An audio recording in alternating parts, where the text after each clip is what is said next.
Hello, welcome back to the Astro Imaging channel. Tonight's session. So basically, here's what happened. I was planning on doing something on off-axis guiders, and I got really busy this week, and I didn't have a chance to put that presentation together. So I decided to wing it and do an open session. And then David stepped up and mentioned that he had been going over the new tools in PI in the new release, and he familiarized himself with it, and he wants to tell us a bit about it. After his presentation, we'll still have time to do some Q&A stuff, and I see some questions coming in, so just if you have any questions and they're unrelated to what David's talking about, type them in and we'll get to them. And if we don't get to them tonight, we'll push them off to another day, but maybe we will get to them tonight.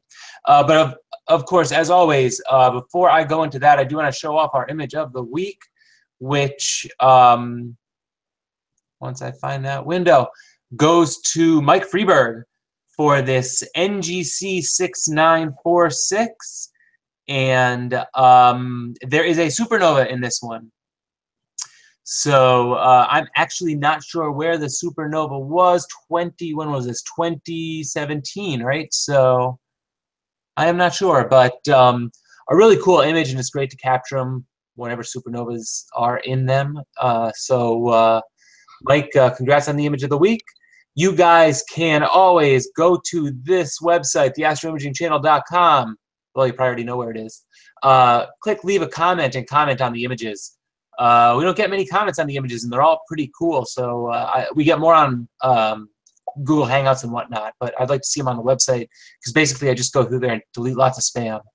That said, to start off, I am going to hand it right over to David, who is in the room. And there we go. David, the camera's yours. All right, let me switch over to sharing my screen. All right, can you see my screen, Adam? Yes, I do. Okay.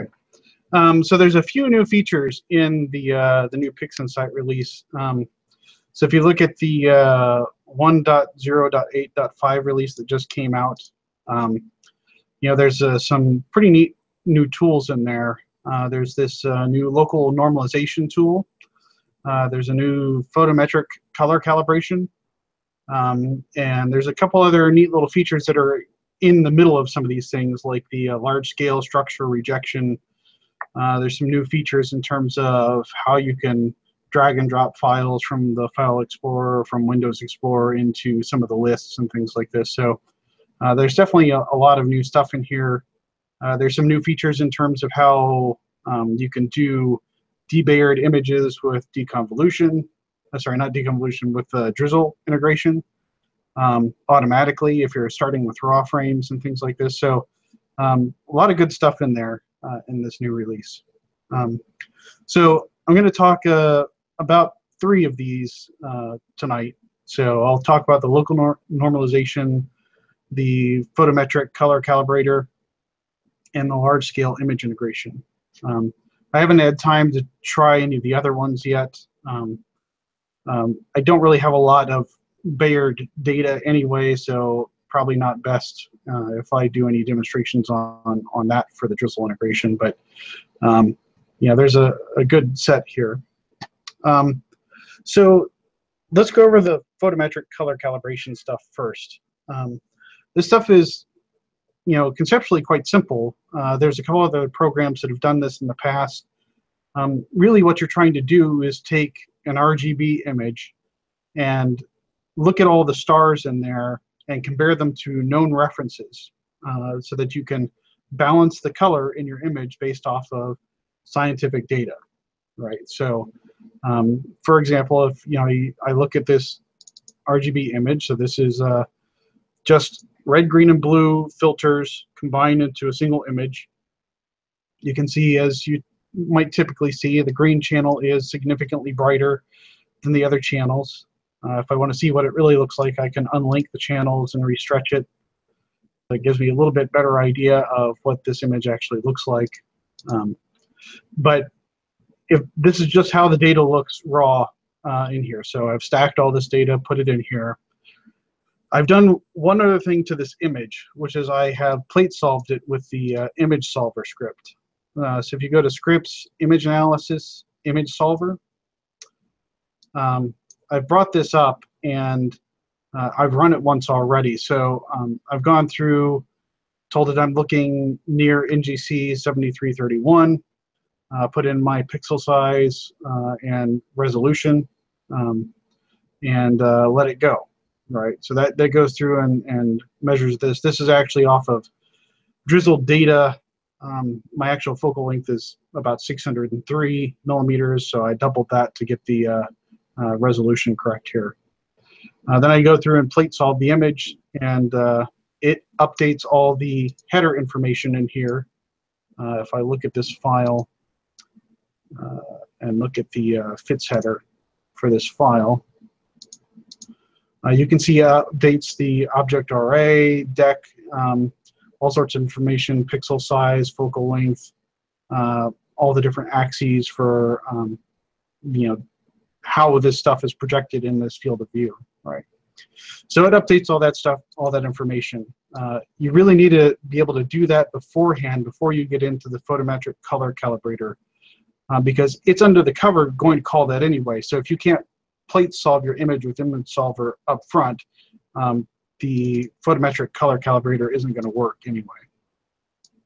A lot of the posts I've seen on some of the forums are relating to, hey, photometric color calibrator is not working because of plate solving issues. So definitely work with image solver first. Make sure you can plate solve the image up front. So like I said, I've already done that. If I clear this stuff out, I'll just put in some number here. I can tell it acquire from image. Since that information is already populated, it will pull that in and populate the RA deck and everything it needs here. I did run into one problem where if I use the solved image in the solved data from the FITS header, I was getting some weird color calibration. So I'm forcing it to do the plate solving. There's this option to force it to do that in there. I'm forcing it to do that in line with the color calibration. There seems to be some difference in what's going on with the covers, whether it's using a different star catalog or something, I'm not sure. But in this case, I'm redoing the plate solving based on its settings. And that seems to start getting everything to work appropriately. So this data here, these three sections, are all related to the parameters coming in to plate solving. So since we've got those on, you can see I've got the force plate solving on. I'm telling it to do distortion correction, which accounts for geometric distortions. It's going to automatically determine the catalog.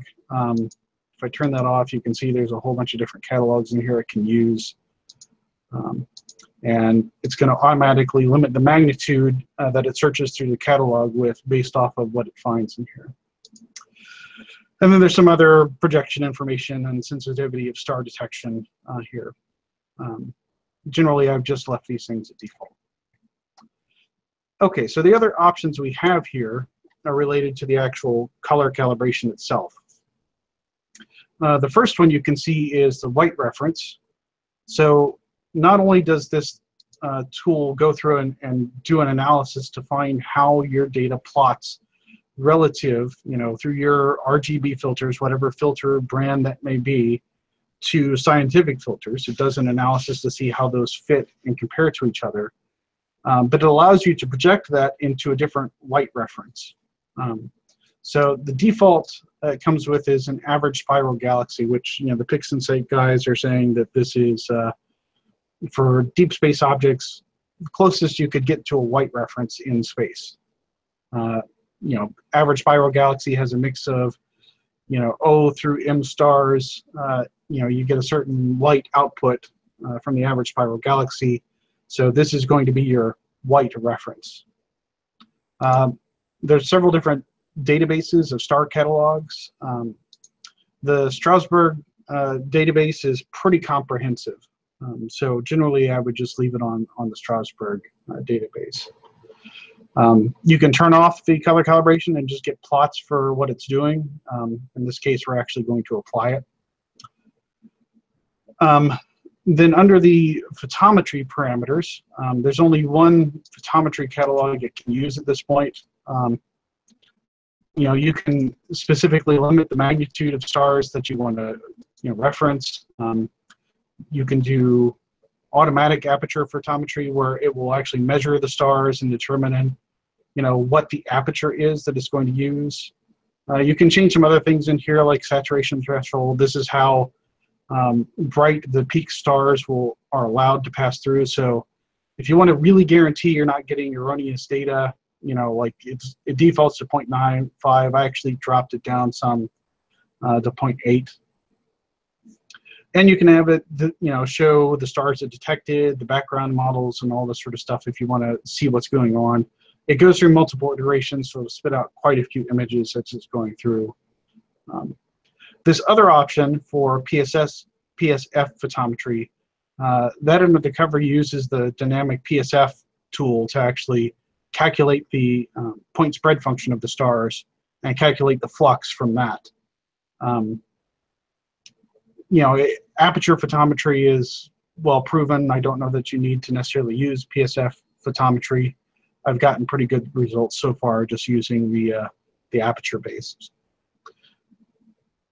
All right, so the last thing here is the background neutralization. This is the exact same tool here as background neutralization.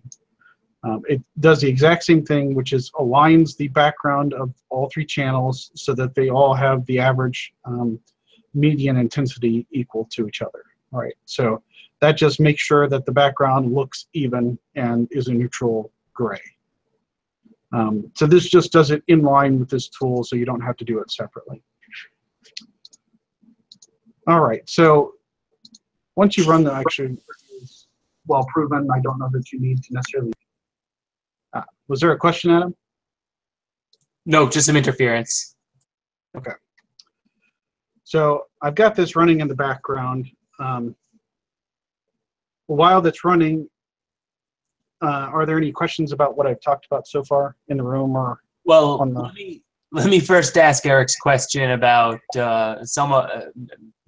nothing against the question, but somewhat relevant. But the date wasn't populated in this image, and is that because it's been stacked and the bits just didn't pass through? I just didn't put that information in. Yes, I believe that stuff gets cleared out when you stack anyway, because you have no idea that image integration has no idea what it would pick as a date, since your data can span multiple days. So it'll clear all that stuff out. You can put that in. I don't know what it uses that for, honestly. So I don't know that you need to put it in. In this case, I think it defaults to year 2000, January 1st, right? Which is fine. Okay. David, I have one more question. If you are looking at an emission nebula where most of it, the background is red, does it still do a background neutralization, finding an area that doesn't have emissions in it? So you can do a region of interest.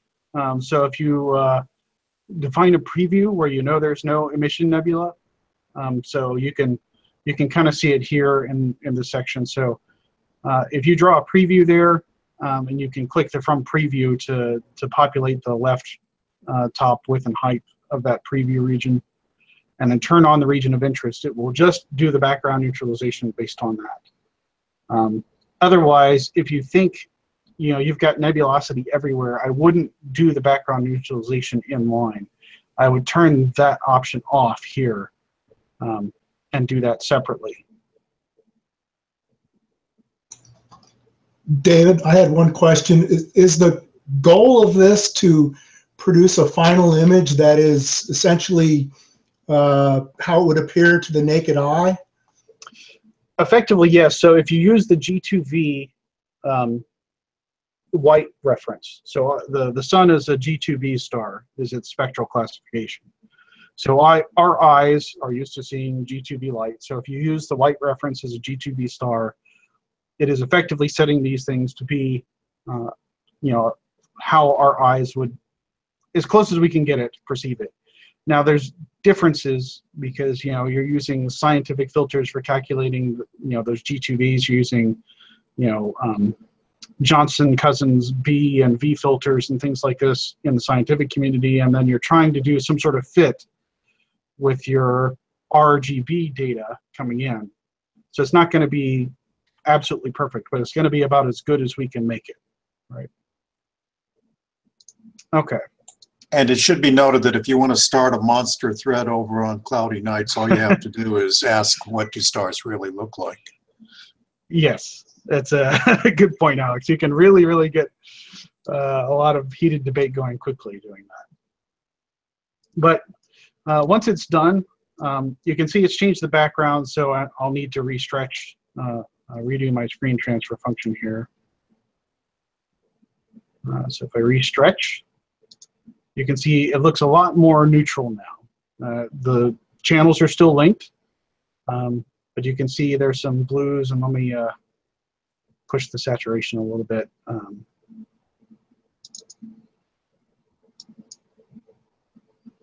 So I'll just stretch the saturation so you can see it a little bit. But you can see there's definitely some reds and blues in the galaxy. You get a little more orange and yellow towards the center, where you get the older population of stars. So you're going to have more orange-yellow type stars in there. You can see clearly color differences in Stephen's quintet here. Some knots of probably hydrogen gas and stuff in this group. You can see there's some fun color errors in my stars from the scope I was using at the time. And you can see there's definitely some blue stars, some red stars, and stuff out there. So this is using the average spiral galaxy as a white reference. I could have done the same thing with G2V, and I'll show you how all of those compare in a little bit. But this is what the PixInsight guys say is a default for what they think is a good reference. Whether you agree with that or not, that's entirely up to you. But so this is the plot. So you can see on the x-axis they're comparing a Sloan R filter versus a Johnson-Cousins V filter. So it's an RV at the bottom, and it's comparing it against, on the y-axis, the red and green filter that you provided. So this RGB image, it does red minus green, plotted against Sloan R minus V. And that's trying to approximate how closely your data, your RG data, fits to the Sloan RV, right?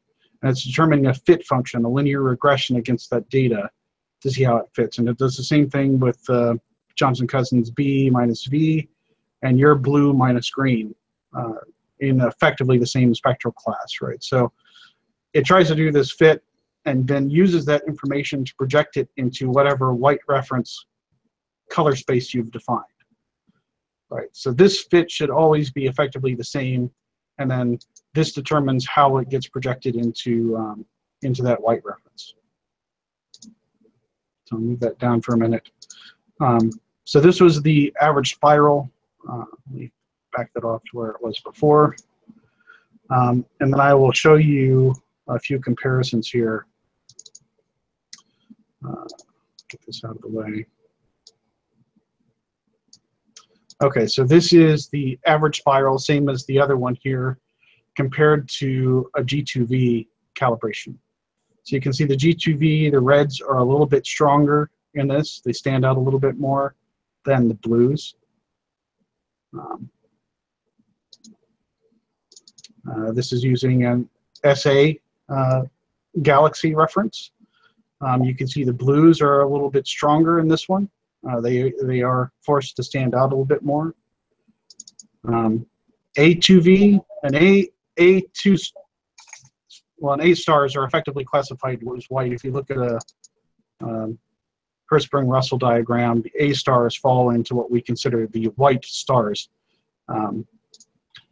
So theoretically, if you want to determine what science says is white, this is how it projects, which really doesn't look very good. It ends up looking mostly red.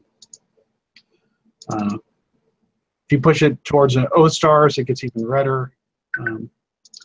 Or towards M stars, which are on the lower end, the redder end of the spectrum, you can see that shifts it towards the blue, right? So you have your choice of, where you want to project that white reference, and that's entirely arbitrary. So, the closest you could come to saying, yes, this is how things would look would be a G2V calibration, but because these things are not, truly scientific filters, it's hard to argue that, this would actually be this color.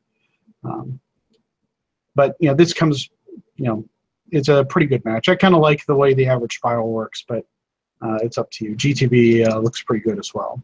It gives you a little bit more red color in it. That's essentially all there is to the photometric color calibrator. It does this all in line. It's, basing it off of stars in the image rather than just looking at the flux in the image. The color calibration tool, is really just looking at a white reference defined by, balancing out the brighter parts of the image relative to the darker parts for the background reference. Assuming that as you look at the edges of all the stars, that's going to equal some white value, which may or may not be true if you're looking at like the Pleiades or something like that, right? Okay. Any other questions on the color calibration? I think you covered it well. I guess my only question would be, well, maybe it's not as much a question as just kind of a comment. So the old method is basically just distribute the stars across the color palette, right? And this one is more based on photometric data. So the difference between the two, or the way that you select between the average spiral or the G2V and whatnot, I guess it's in a sense just what you choose to let the arbitrary value be, right? Like, yes, ultimately this comes down to how it's going to look to you. That's always really been the case, right? mm-hmm. So I'm going to take this thing real quick and just run the standard process for the calibration.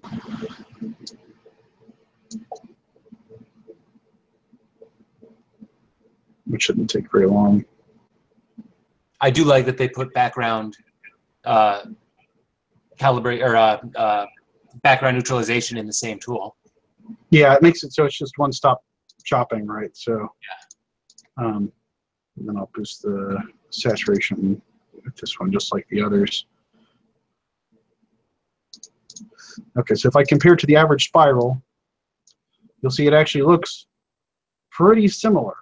Mm-hmm. And that's because it's using effectively all the stars in the image, which should average out to, what they're assuming is your white reference. And that's pretty close to using an average spiral. If you look at all the stars in the spiral galaxy and kind of average them together as a white reference, mm-hmm. The color calibration tool does something very similar to that, because you're just using all the stars in the field, or whatever structure it is finding based off of the structure detection if you're using that. Right. It just the old tool just doesn't do the photometric calibration, so it doesn't take the actual star color into account. Whereas That's right. Yeah. It works well if you have a good distribution of color of stars in your field, right? It's going to approximate something similar to this average spiral white reference mode of the photometric color calibration. But if you don't, like I mentioned the Pleiades, if you have the Pleiades, which are all a whole bunch of blue stars, and you use that the old color calibrator, it's not going to look right. I think it'll give you a really, it'll try to make those stars look white, and so everything else will look off in terms of color, right? Whereas if you did the Pleiades with this, the new tool, then it's actually looking at the color of those stars, so it should actually map them correctly. So the most important question then, is David Alt going to use this tool or the previous tool? That's an interesting question. I think it's going to be dependent on what I'm doing, right? So this tool is clearly designed for RGB mappings, right, relative to scientific filters. Mm-hmm. If I'm doing narrowband imaging, maybe that'll work, maybe it won't. It'd probably give me some interesting results. I haven't tried that yet.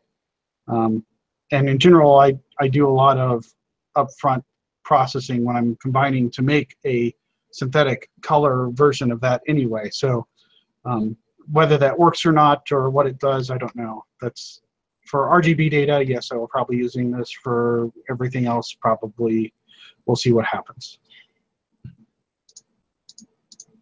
Awesome. All right. Any other questions on that? I do. Well, first of all, comments. Very, very cool tool by Dylan. And one comment that another one of our users is colorblind, but he's thrilled about the tool. Yeah. So if you're colorblind, that's great, because now you can calibrate, independent of your eyes, right? Yep. All right. So let's move on to the local normalization. So let me bring up the blink screen real quick. If you've ever kind of stepped through your data with a blink, you'll notice that you have a lot of variation. So this was just, I stretched based off the first image in the set. And if I step through the data, you'll see that there are variations. Like there was some thin clouds or something that passed overhead, for that second image. There's some focus differences as I scroll through here. It gets brighter. Maybe it's getting close to dawn or something here, right? I'm not sure. But as you go through the data, you get a lot of variation. This one, signal to noise ratio drops considerably, so that's probably high haze. You can see satellites passing through. But you get a lot of variation. Sometimes it will be variation in terms of gradients. Like if you've flipped around the meridian and you're imaging from a light polluted area, you may have strong gradients that change directions. So you get all this stuff going on in here. And one of the big problems when we're combining data is that those variations make it difficult for statistical analysis to appropriately define what's an outlier or not. So if you go through here and I compare this image to this one, it's much brighter. So how do you know whether a pixel in that second image is an outlier relative to the first one? You need to kind of normalize them up front.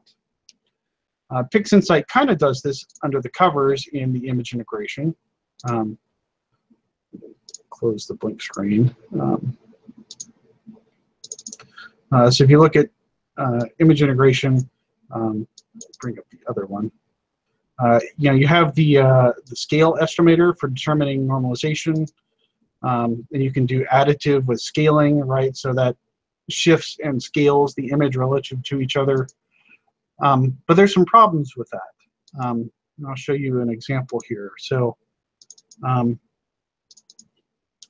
so here are two images from the same set. If I look at this one, the image looks pretty clean. Signal to noise ratio looks good. Stars are relatively sharp. And then if I look at this one over here, my signal to noise ratio has dropped. And if I look at these stars right in here, they're fairly bright. There's some haze around them.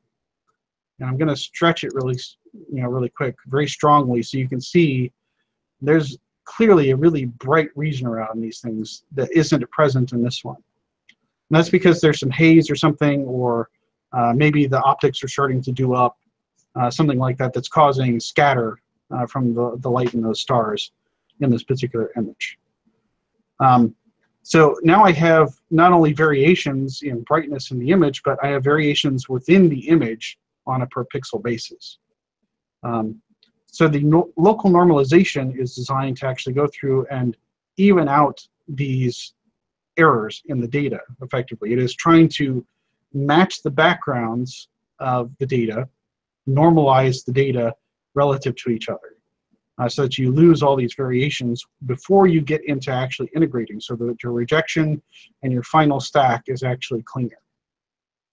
So strong gradients from light pollution, if your camera is rotated from one session to the next, you're flipping meridian, all those things can be evened out to a good extent by local normalization up front and do a better job of rejecting the data and finding what is truly an outlier.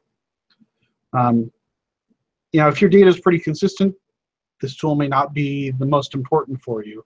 If you've got a lot of variant data, you're working on, you know, like I do, you know, lots of projects with other people where you have a lot of variation in the data between individuals, you know, this can be much more important.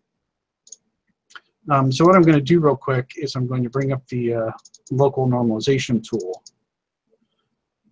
I'm going to show you effectively what it does here. So I'm going to clear this stuff out, and I'm just going to run it on this test image that has this kind of haziness in there relative to this reference image. So I'll actually bring up this version. So I saved off some settings here. The scale tells it, you know, what size of structures it's looking for in terms of, you know, how the gradients and things like that. 128 seems to work pretty well for my data. You may want to change that for yours. Smaller numbers mean it can determine per pixel variances on much smaller scales, so you'll see more changes faster. Larger ones, you know, if it's just really large gradients, you may want to increase the scale so you're not trying to catch smaller variations. So let's run this real quick. And it's going to pop up a few files and everything here as part of this normalization process. All right, so it's given us a couple plots, and it determines what it thinks the background of each of these images look like. I'll make these a bit smaller so we can see them. You can see there's clearly a difference. This is from the reference image, and this is from the target image. And you can see there's clearly some haze and stuff going on. And so what it's trying to do is make this image look more like this image. So it's actually using this information to make one image look more like the other. Close these. This kind of shows some of the variation, where the variation is at in the 3D plot. This is the offset, how much it's shifting that. So there's a big spike here, probably where those brighter stars are. And then this is the scale differences across the images. These are rejection maps. If it's finding hot pixels, I haven't really found anything in here. All right. So now if I look at my image, let's stretch it again quite a bit. You can see that a lot of that haze is now gone. There's still, you know, a little bit left on the smaller scale, but most of it's gone. Most of it's removed. So it's matching up the background of this image much closer to this, so that when I get into stacking, the data will match better and it can do a better job of weighting the data and rejecting outliers.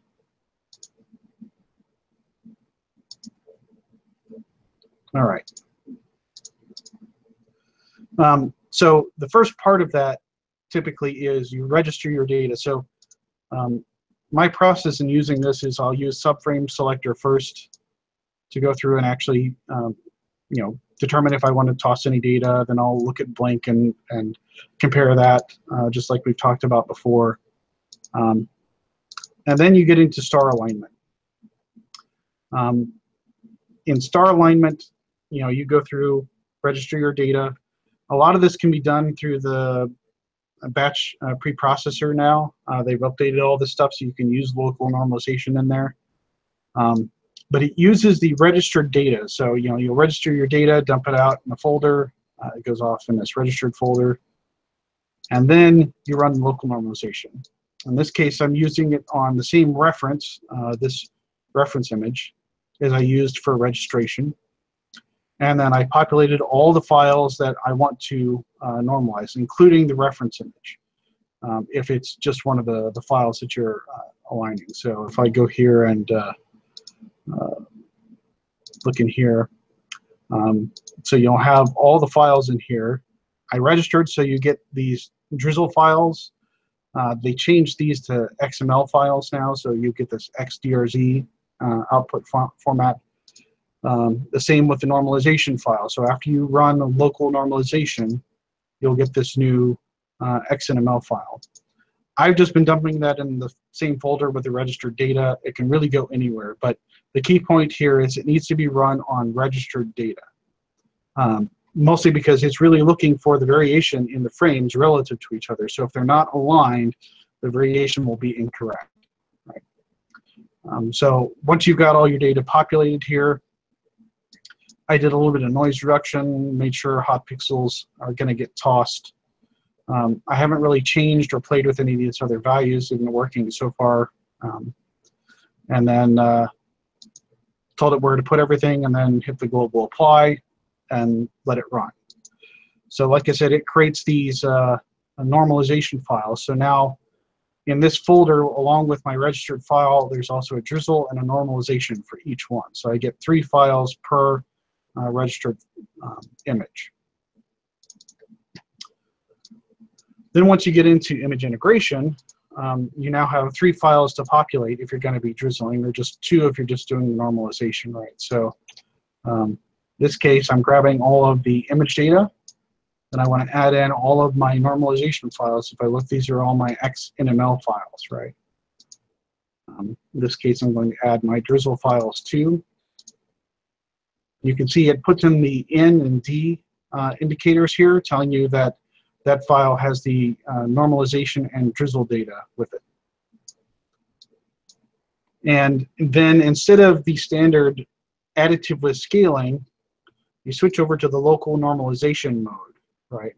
This is what's going to actually utilize that normalization information to help you weight things better and reject things better. So once you've done that, everything will be more aligned in terms of intensities and dispersion. So now when you do noise evaluation, it should be more accurate.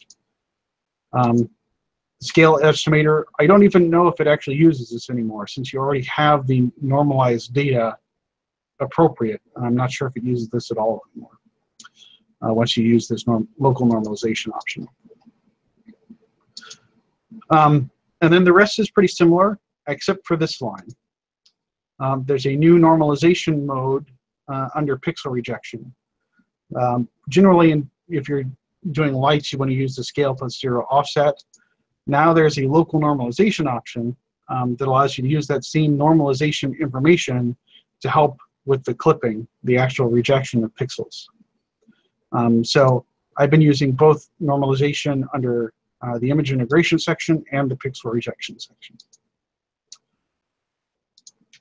We'll talk about this last one separately. It's a new feature there. But so when I go through and actually do this, the results I get, so let me get this out of the way. So this was with the local normalization on, and this is with it. Change this to there. Okay. Now this one was drizzled, so it's not perfectly comparable. But one of the things I noticed is there's a bunch of IFN in the background of this image. And the IFN starts to stand out a little bit more, and I'm getting a bit more contrast in the background just with a normal stretch after using the this local normalization. So it's doing a better job, especially with those images where I have haze, of correcting them so it can use that data in the final stack better. So I'm getting a little bit better data resulting in here. This, I don't know, Adam, if this is visible at all, but it's pulling out the IFN better. It's doing a better job of making sure that gets included in the stack appropriately and rejected appropriately. Yeah, I don't know if the YouTube viewers can see it, but I can actually, I notice it pretty well. Yeah. It's pretty significant. Yeah, and what's really interesting is when you start looking at the rejection maps. So you'll actually see, you can push the, you can see the pixel rejection values here are much higher, right? The sigma clipping values are much higher than I normally use. That's because the data is aligned better, so it does a better job of detecting it, and you can use a higher sigma because it knows what is more likely to be a true outlier in the first place. So you're shifting things around so that they're more appropriately compared, right? So I end up tossing less data to make sure that things get rejected appropriately in the first place. So that works out pretty well. So I get a little bit higher signal to noise ratio in the final stack as a result. Okay, so the last one, let me bring this back up again, is the large-scale pixel rejection. This is a new feature that they added. If you have like satellite trails or planes coming through your images, sometimes they don't get rejected very well. This particular data set had some in here. So this is the high rejection map just from a normal pass. This was using, let's see the settings. Using linear fit clipping because I have enough data along with scale plus zero offset. Using additive with scaling and iterative K-sigma, biweight mid-variance scale estimators. Because I have those per image variations, it wasn't doing the best job of actually tossing the data out here, right? So you can see there are breaks in the satellite trail, and I actually saw some amounts of the satellite trail in my images. You can also see that everywhere I am tossing pixels pretty heavily, and some of these cosmic ray strikes, you see these little curly cues that show up as a high energy particle hits the sensor. These have breaks in them as well, and so you'll see remnants of those in places. What the large-scale pixel rejection does is it's looking at that rejection data per image and is doing a structure detection, right? So it's using the multi-scale structure information to actually extend that and see if there's any contiguous data in there, not just random noise, right? So now if I look at this guy, you can see that not only do these satellite trails get much more heavily emphasized, but actually it's doing a better job of extending data around the stars where I had variation in star size between images. So it's tossing a little bit more out around the edges of the stars. So you get a much better rejection in there. Some of these cosmic ray strikes, you can see it extends these things. So in whatever image that was in, it does a better job of rejecting pixels in that specific area. So this is really good if you've got, if you live near an airport or something. Airplane trails are notoriously difficult to deal with. This can really help that if you're imaging near 0 degrees declination, where there's a lot of satellite trails. It's really good at finding those and helping toss them. So it's a nice little feature. It can also be used for things like if you're doing a comet relative image and you want to toss stars, or if you're doing flats, you can, daytime sky flats, or near evening, and you want to really reject the stars out of the image that might be showing up. It's much better at tossing those than just the standard integration rejection does.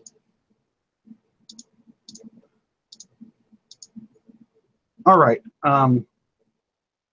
So I think those are all the topics I wanted to hit. So any other questions about those? Anyone out in chat is welcome to ask any questions. I don't really have many questions myself, but it does seem to be a nice addition to PixInsight. Yeah, I've been pretty pleased. Like I said, I was more excited about the local normalization and the large-scale rejection than the color calibration, because I mostly know what I'm doing with the color calibration anyway, and it's ultimately it boils down to how you want to see the image. But I'm pretty pleased. It makes it pretty straightforward. So even if you just have RGB data and you want to get a good starting point before you go off and start saturating and shifting hues or whatever you want to do to your image, it's a good starting point. David, do you think the large-scale rejection would work on diffraction spikes? Only if your diffraction spikes end up in different locations relative to the sensor. So if your camera is being rotated relative to the optical tube, then yes, it could potentially reject them. I don't know that I would want to use it for that, though. You'd need to actually be rotating your camera quite a bit in order to make that work. Jeff is asking how you feel about the final image. I'm assuming. Oh, okay. Is it making your images better, or is it just letting you get there faster? The local normalization is definitely making my image better. So like I was saying, that IFN is definitely standing out more. So it's making it easier to process and extract that and make it more visible, right? And I'm getting a little bit better signal to noise ratio in the final stack because it is doing a better job. I'm not tossing as much data to get things rejected that really need to be rejected. Right? So those things combined are definitely getting me a better image in the end. Color calibration, I don't know that it's getting me a better image in the end. It's certainly making things better. And if I want to be, as scientific as I can about my color results, it's a great way to do it. Like I said, ultimately, all this stuff is perception anyway. It's really up to you how you present your image. So it's certainly, I wouldn't even say it's faster because you have to do all the image solving and stuff like that up front. It's got to reference all the star catalogs. The Photometric color calibrator runs significantly longer than the old color calibration tool. So faster, I don't know. Easier, maybe. You have to push fewer buttons potentially to get a good result. But it's more accurate to what the actual stars are telling you is in your data.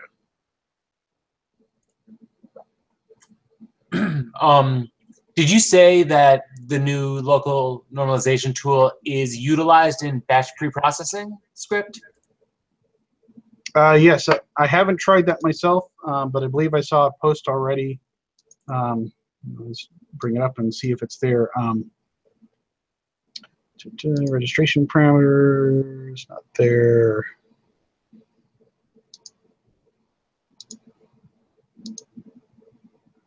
I thought they said they'd added it. I don't see it on here, though. Okay. Yeah. Now, I'm trying to think. No, pixel interpolation, no. Was there a way to use well, I should ask it this way. Didn't batch pre-processing script have normalization? Only the standard normalization that you get within image integration.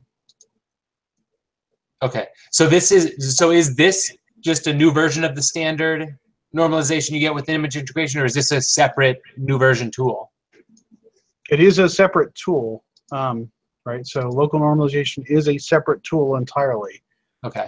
It is utilized by image integration. So like we're showing, the pixel rejection and image integration can utilize the local normalization options to better match the intensity so that you do a better job weighting and rejecting your data. Right. Yeah. Okay, that makes sense because it is still generating that additional normalization frame. So. Right. Yeah. And the old tool wouldn't do that. That's right. I swear I saw somewhere that maybe they said they were adding it. Maybe it's not there yet. But I believe it's going to be there where you can actually go through and do the normalization in line. What's down there on the bottom panel that you've got your cursor on now for image integration? Is there? Yeah, there is no place there for picking your. That's one of the bad things about using the batch pre-processing is you don't have quite the number of choices you can use when you're using the individual tools. And, yes, it's definitely a disadvantage, and certainly for image integration, it can be a pretty strong disadvantage, which is one of the reasons why they don't recommend you do image integration anyway, but in the batch pre-processing script. But I don't see it in there at the moment. I thought I saw on the forum that they said they were going to add it. Maybe I'm mistaken there, but hopefully do, so that you get all the normalization data out with your drizzle and your actual data, and then you can just bring up image integration separately and run it appropriately.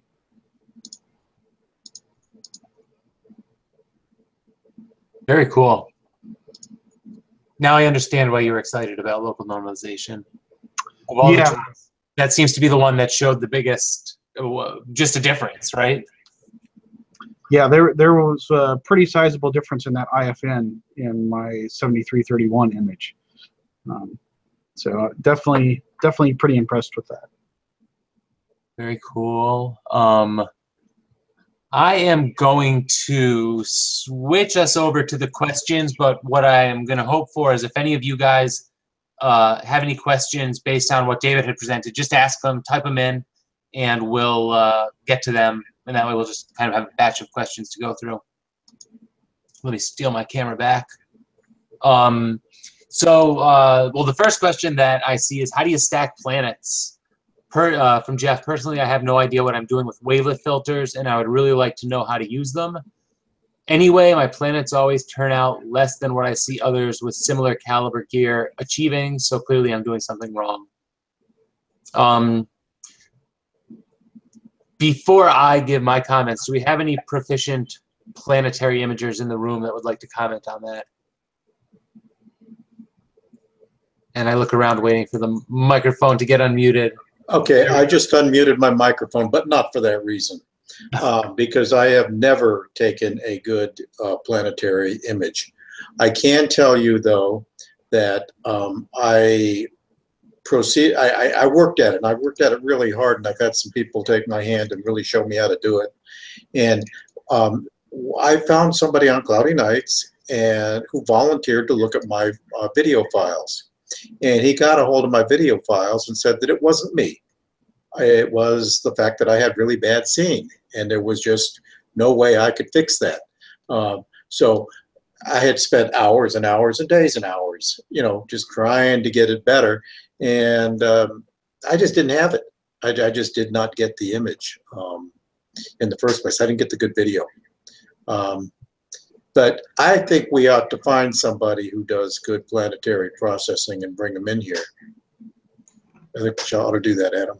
I completely agree with that, and that has been one of my goals for a long time. So if any of you know anyone that is really good at planetary, let me know. Otherwise, I will be chasing someone down. I mean, all I can really respond to that would be kind of the basics, where with wavelets, you're dealing with individual scales that you're trying to sharpen. And then at the same time, as you sharpen them, it's going to introduce what looks like noise. So many with Registacks, it gives you the option to reduce the noise or use noise reduction on each of those wavelet scales.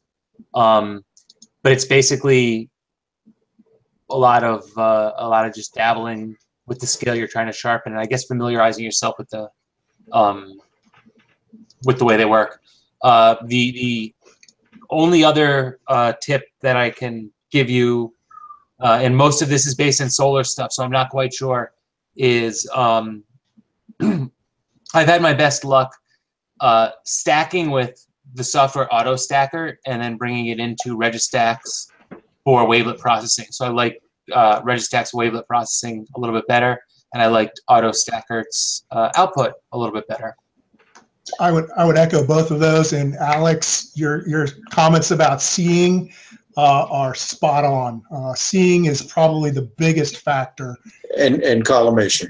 Yeah. Seeing and collimation. Yep. I can tell you that I've seen Damian Peach present a couple of times, and we've even tried to get him to do a couple of workshops, but he's hard to get. But Damian, who, as all of you know, I'm sure, is the world's premier astro imager, Crisco, and there's a few others up there, but Damian has got this reputation. Anyway, Damian can go on for 45, 50 minutes telling you how to take these pictures. And I've seen him a couple of times do this. But basically, he tells you about his vacation in Barbados and tells you to collimate a lot. And so go to Barbados and collimate a lot, and you can probably take pictures of the moons of Jupiter. Okay, so that's all I know from Damian Peach after seeing him 3 times, I think. Okay. Okay. Thank you, Alex. Question number 2. Curious on your input on this. In your experience, how much moonlight is too much to shoot O3, assuming a 3 nanometer filter? Well, of course, if at all possible, shoot your O3 when the moon's not up. I can't say that I've been using my 3 nanometer O3 filter long enough to comment so much on exactly how much, what my threshold is for.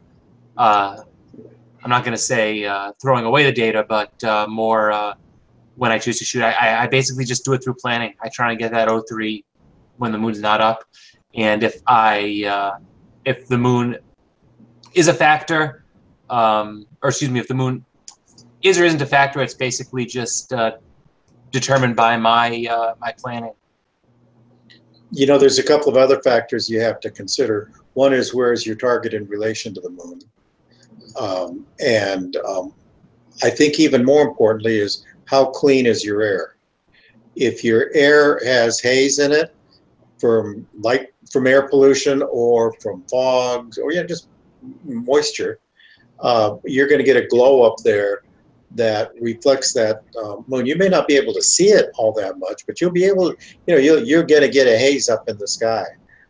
So if you're in the Atacama Desert, someplace where it's just bone dry, you could have a moon fairly close to your top. Well, not fairly close, but you could have a moon up there, and you can still see the difference. I've seen, first quarter moons that are really bright and the Milky Way at the same time. But to do that, that's magic. You got really clear air for that. That's, it just doesn't happen.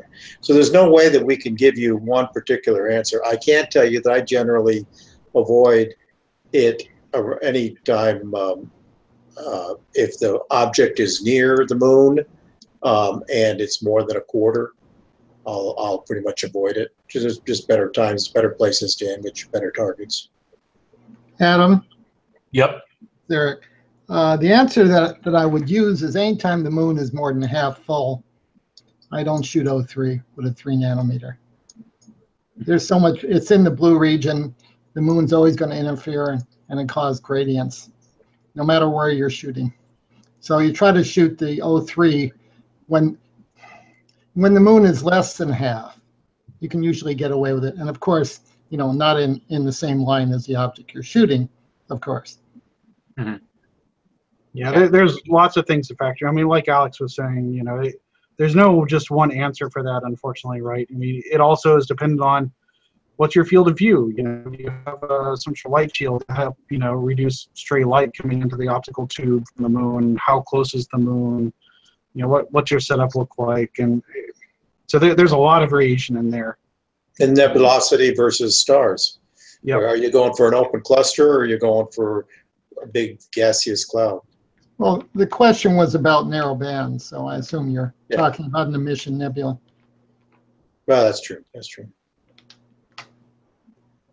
Okay. Wow, I really do need a haircut.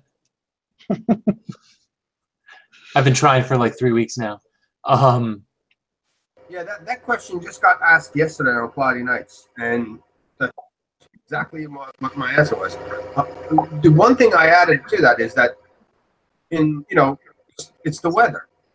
It's like when you're shooting from, you have 50, 60 clear nights a year, you don't really get to pick, oh, you know what, I'm going to save my O3 for the best night possible. You know what, you may never get there. You give up on the clear night tonight, guess what? You may not get another clear night for 4 weeks without, with no moon, or maybe 6 weeks. There's another thing to consider with O3. I mean, if you're doing tone mapping, the quality of your O3 data in your S2, in most cases for emission nebula, is not as important as your HA. So you can get away with a little, I don't want to say not perfect O3 and not perfect S2, and still do tone mapping and still use your luminosity from your HA and get a decent image. That was my point. So You know, you gotta. If you luck out, then you got a new moon and clear night. Hey, shoot your O3. But you know, you got everything else, and you're just waiting your O3 channel, and you know, all you have is a 3/4 moon night. You know what? I shoot it. I can't tell you what to do, but I shoot it. Well, let me add one more comment about that. If you're doing a narrowband target, you're trying to shoot the 3 narrowband filters. You can get away with a lot more with a 3 nanometer HA and the moon than you can with O3. So just plan out your series of shoots so that you're shooting your O3 with the least possible moon, because the HA virtually you can shoot it with a full moon as long as you're not pointing at it.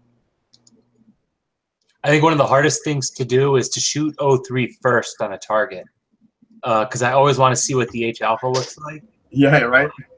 But there are times when I've said to myself, tonight's the night to shoot O3. I'll get to H alpha. I can shoot H alpha at any time. So tonight's the night to hit the O3, and I'll follow up with the H alpha. So that's one of the things that I think I do, is recognizing when the time is now.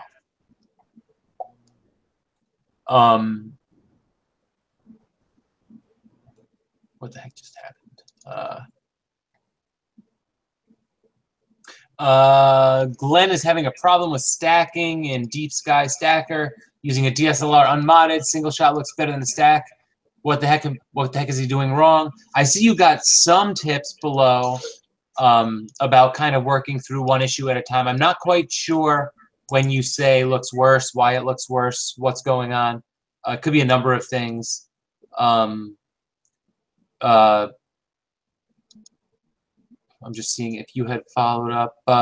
It looks like you might be questioning whether it's an alignment issue.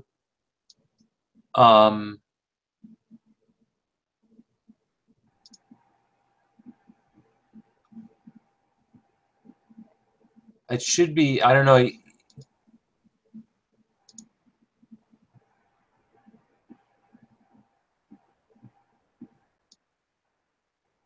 If your exposure, it totally depends on why it looks wrong. Whether it's actually not solving all the images and able to stack them all.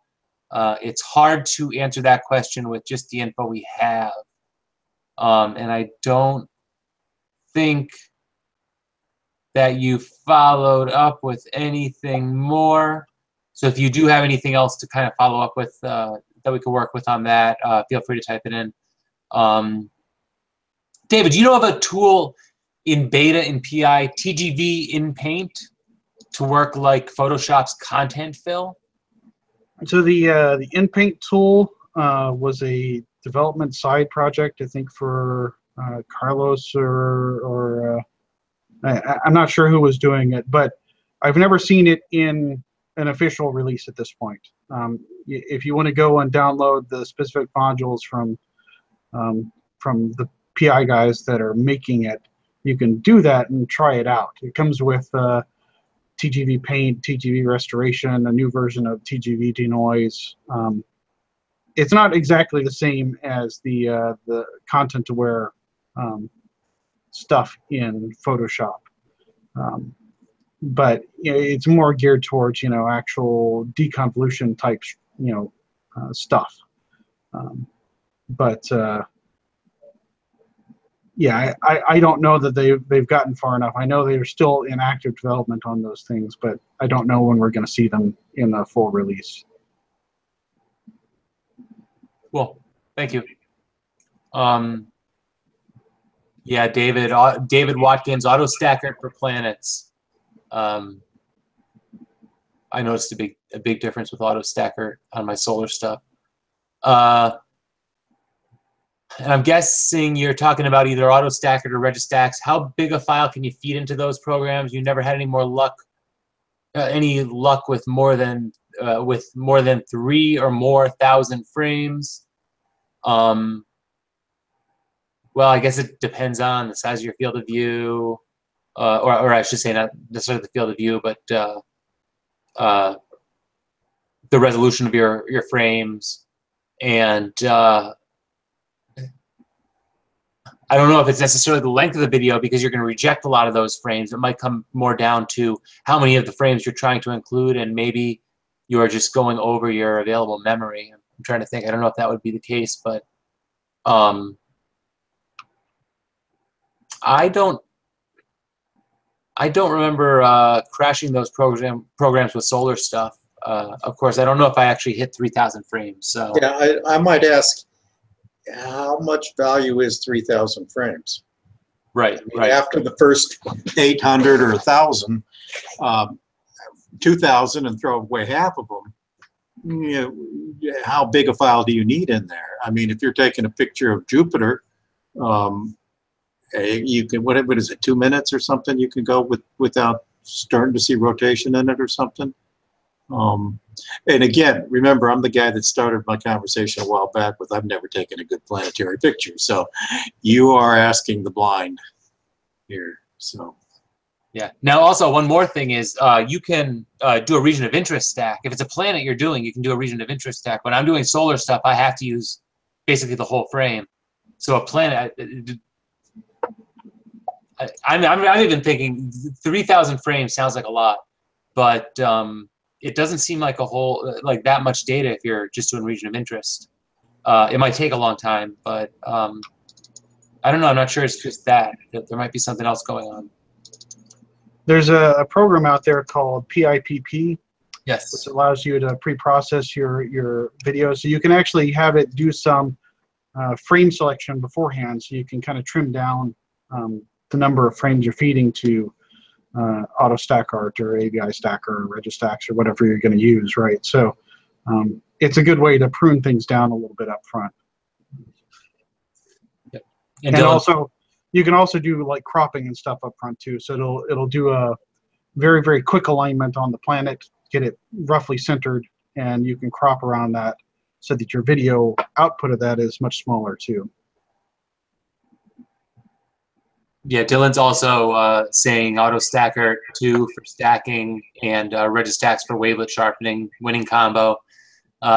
Christopher Go swears by Topaz denoise after that. And then also is mentioning WinJupos, which does derotation, which I believe you basically wrap the skin around the planet and make it look like it's rotating. Or maybe it just, I don't know whether it actually sharpens by derotating. But much like Alex, I've never taken a good planetary photo in my life. So has anyone tried Peltier cooling with the DSLR? Something similar to what Gary Honus has done. And is it worth it? I think we have someone in the room that has one. I've chatted with a few people that have had cooled DSLRs, and what I'll say is, and I've heard this comment made a few different times, at the point where you're getting that complex with your DSLR, you may just be better off with the dedicated AstroCam. You're cooling your DSLR, but you're really not getting regulated cooling, which is what you really want to take advantage of the cooler, right? If you're not able to set it at a specific temperature, then you're just cooling it down, and you're going to have the same problem with calibrations that a lot of DSLRs have, where as the temperature drifts, your darks may not be the proper temp to calibrate each image through the through your night of imaging. Whereas with a regulated, cooled camera, it's set at that point no matter what happens throughout the night. Yes. Some of the other things you have to worry about, you have to ask yourself, well, what are you cooling? Your best you can do is be, where's the chip? It's on the other side of some plastic and some metal and a view screen probably. How are you getting to it? Well, what you're doing is you're cooling a box around it. And as Zach, I think, pointed out, he's tried it. And hey, here's somebody who's actually tried it. thought had to do like crazy. And that's one of the problems you're going to get. Remember, when you get a cool CCD or a cooled Astro camera, if you remember a month ago or so when we did that section about regulated cooling, it's not just cooling it, it's also warming up certain parts of it and keeping certain parts of it isolated from other parts of it. There's chambers where there's inert gases that keep dew from forming on the chip. So it's not as simply a question of cooling things down. I would imagine that putting a foam box around the camera and cooling everything would help. And if you're going to be doing it yourself and you're going to be paying, you know, $5, $8, $10, not counting the parts you got around, you know, from that computer that broke last year, you know, that old fan. Yeah, go ahead and go for it. Tell us how it went. I just don't want anybody to think that it's a substitute for an Astro camera. Yeah, if you're going to the extent of, you know, putting a cold finger on the sensor, you know, to get the heat off, you know, that gets expensive pretty quick, especially if you make a mistake and break your camera in the process, right? You know, that's at the level where, you know, before the introduction of like the ZWO ASI 1600 or the 071, I think it is, right? The color one that's effectively an APS-C sized sensor. You know, before those, maybe there was an argument for it, but with the introduction of those sensors, I don't think, you know, there's a reason to go that far. I mean, you already have a CMOS sensor of reasonable size and decent quality in those cameras, right?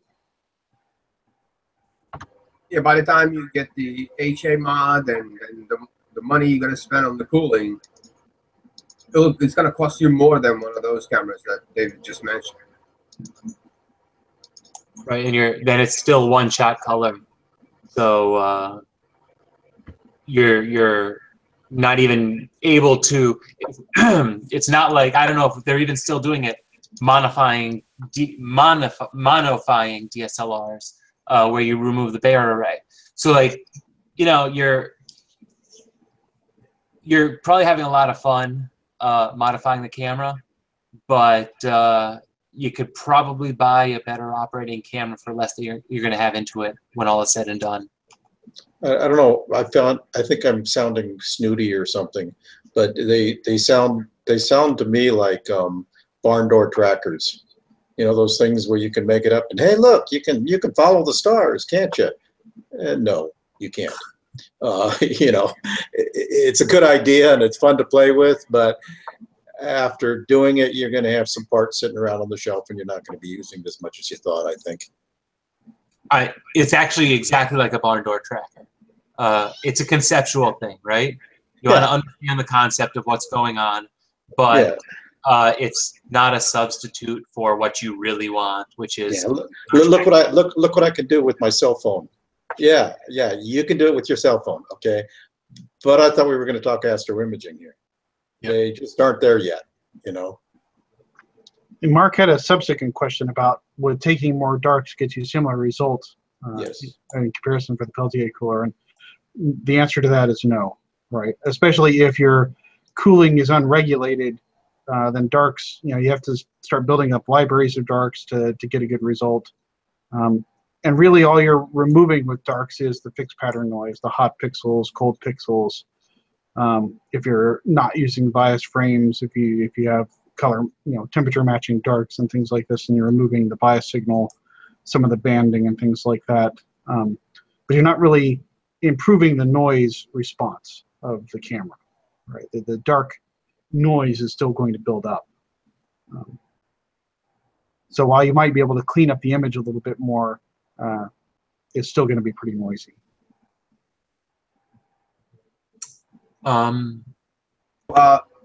Hey, by the way, talking about the ZWO, just want to guys show you. This is the next camera that's coming up. I just want to show you guys. Oh, it's huge. Look, hold on, let me put the.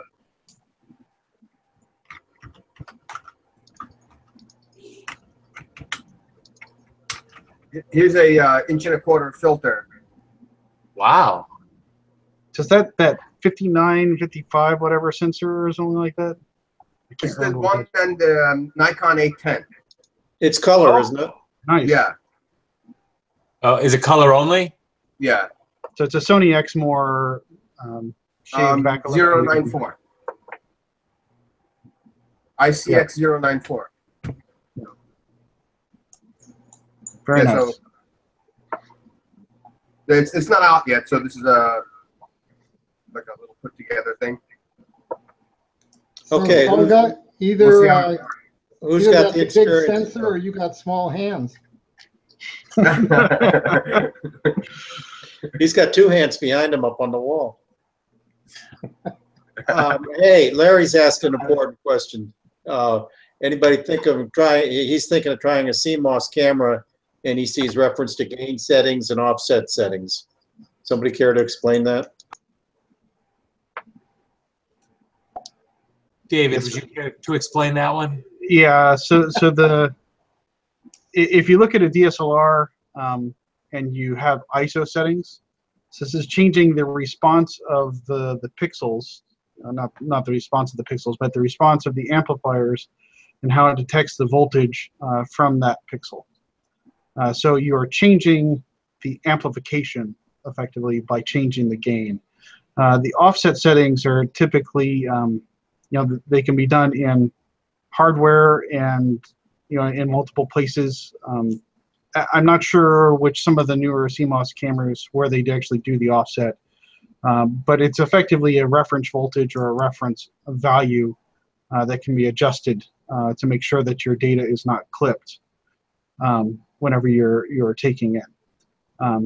But ultimately, the gain settings are really just trying to make it so that you maximize the response for a particular setting. So, generally, if you look like at a CCD camera, the gain settings are effectively hardwired.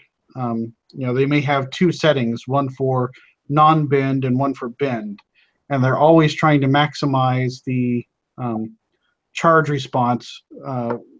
The compared to linearity of the sensor.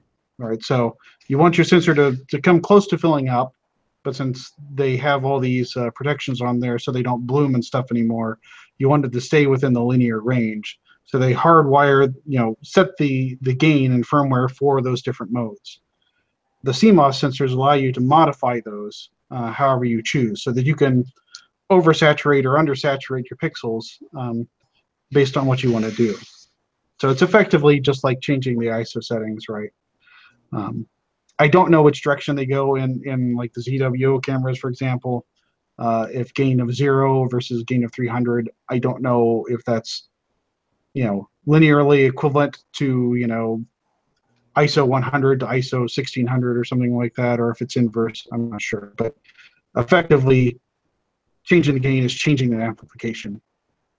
And David is mentioning that gain will also give you noise. Yeah, depending on where you're setting it, if you're really cranking the gain high, you're amplifying your signal and you're amplifying the noise along with that, right? Thanks again, David. Sean is asking, in PI, is using the convolution process something you can do in between masks, or is it something you should only do at the end to smooth out chromatic error? So for me, I just use convolution. I would most frequently use convolution on my actual masks, I think, just to blur out noise if I didn't want it to be introducing that pattern into there. To smooth out chromatic error or chromatic noise, I would probably you get chromatic aberration in there, and then you could go in and smooth out those pixels. So in between, like when you're using the color mask script, you can go in between each one of those masks and smooth out those pixels. Or should I just wait till I get done adjusting all of my colors and then smooth the whole thing out at once? Or is it okay to smooth out those sections as you adjust those colors? That's a difficult question to answer. I mean, effectively, all convolution is doing is blurring data, right? It can be done on, you know, chrominance information or masks or any number of things, but all it's really doing is blurring. You know, what I'm doing is going back and adding in the HA channel as a loom afterwards to try to sharpen it a little. It depends on your process, Sean. You know, my process, I'm using convolution sometimes on star masks and things like this, right? But I'm typically not using it on the image directly for you know, killing noise in the chrominance information or the luminance data. I tend to use, you know, multi-scale medium transform or TGVD noise in different combinations. What's the name of that again? Multi-scale median transform. Okay, I'll try that. There's also a multi-scale linear transform if your data is so linear. It can work actually when it's non-linear too, but they are similar, right? TGV is pretty good, but it can have some errors you have to deal with. I think we have a couple presentations on noise reduction, right? That various of the members have put together. David did a very excellent presentation on noise reduction with those two tools. But I would say chromatic noise is probably easier to deal with in any of those tools as opposed to the actual luminance noise. Yeah, you can really kill your color noise before you combine it with luminance, right? Yeah, I was just using it because it was getting kind of pixelated when I was moving those colors around. I just found that to use. I didn't realize there was another tool I could use. I did notice that it was blurring it. That's when I started trying to put a loom channel in there and try to sharpen it back. And we've got some links to some good threads on CN about gain, on Cloudy Nights about gain, and I'm sure I can't really share them with the screen right now, but I'm sure if you Googled Cloudy Nights and gain, you'll come up with basically the same articles, or I should say threads. One of the things you can do when you're finished with this conversation, don't close the conversation window over there. Save it. And you can go back and you can, where Dan contributed his links, you can go back and click on those links and you can go off to wherever it is that he gave you the ideas about. So it's always, I don't like the fact that we can't somehow save that as part of the YouTube record so people can see what we're talking about in the conversation. But if you're watching live, you can save all that stuff. John Carter's comment, he has a central DS-cooled Canon 6D, and it's so much better than his stock Canon 70D for noise. I'm going to go a bit further and say, I would bet that if you had a cooled Canon 6D and a stock Canon 6D, the cooled one would probably be better. But the fact that it's not regulated cooling still exists. So that benefit of the regulated cooling, you still don't have. So yes, you have less noise at a fixed temperature, but you haven't overcome that second step, which is basically the difference between an astronomy cam and a cooled consumer cam. Oh, and Alex, yeah. So Alex said, how much does that do to the different cameras used as a base? Which, comparing those two, would be a large unknown, I would say. What's meant by high frequency noise when using noise reduction techniques? High frequency noise is small scale noise. Yeah, so when we're talking about frequency, we're talking about spatial frequency. So let me share my screen real quick. So I'm gonna make this image pretty large. Can you all see the preview here? Yes. So high frequency means that it's happening rapidly, and when we're looking at a spatial image like this, a two-dimensional image, that means you're looking from one pixel to the next. So if you're changing from one to the next, that's the highest frequency you can get. So it's looking at this really small scale variation. So from here to here, theoretically, the average intensity is not much different. but you can see from here to here, there's a fairly large brightness difference. So when you have that really rapid change due to photon arrival, that's very high frequency. Now you can see as I zoom out, there's some other variation in it as well. There's kind of a brighter region here, a darker region here. Those are larger scale, lower frequencies, up until you get all the way to the full image. If you look at these really large variations, which are actually IFN in this image, those are very, very low frequency variations in the image. And the lowest frequency would just be kind of one whole brightness, right? You can kind of get an idea of what the frequency variations are in an image by using something like multi-scale median transform. So I can take an image and actually just extract certain layers. So it gives you the scale of what I'm looking at. So if I just want to look at scale layer 4, which is a scale of 8 pixels, and extract that, you'll see it will just leave the objects that are about 8 pixels in size. So you'll get some shapes inside the galaxy, a bunch of the stars and things like that. You can do the same thing with all the other layers as well. If I just want to look at the first layer, you'll get very, very fast variations in the images. Right.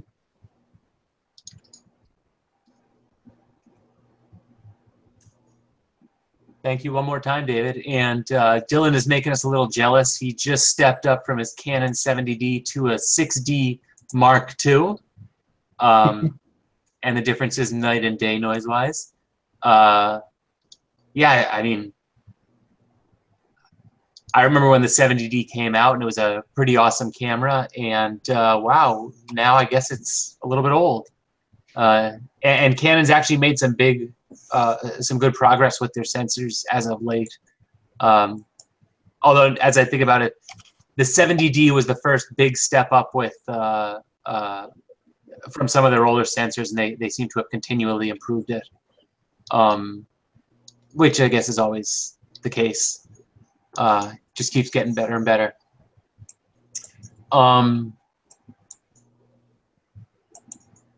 And I think we have answered all of our questions. I do like these open the open sessions when we get a lot of questions, when we did today. And I also like that we got a really good intro to Pix Insight, some stuff to be excited about if you're a PI guy, because I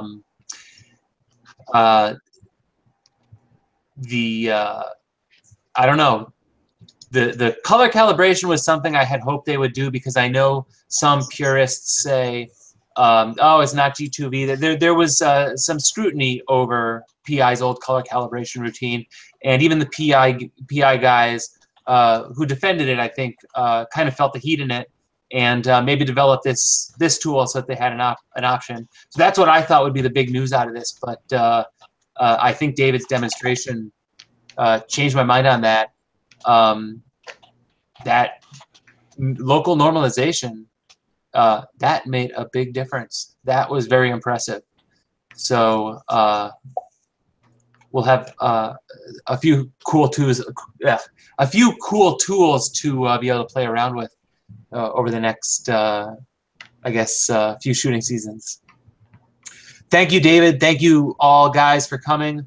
I do not have anything scheduled for next week. Maybe I will get that off-axis guider presentation written, and if so, I will post that sometime midweek. And or if any of you have any great ideas for presentations and you want to present them, let me know. Basically, you pick the topic and you can present it as long as you think you're proficient enough. I'm not very picky here. But that's it. Thank you all for coming. We will see you all next week. Have a good one.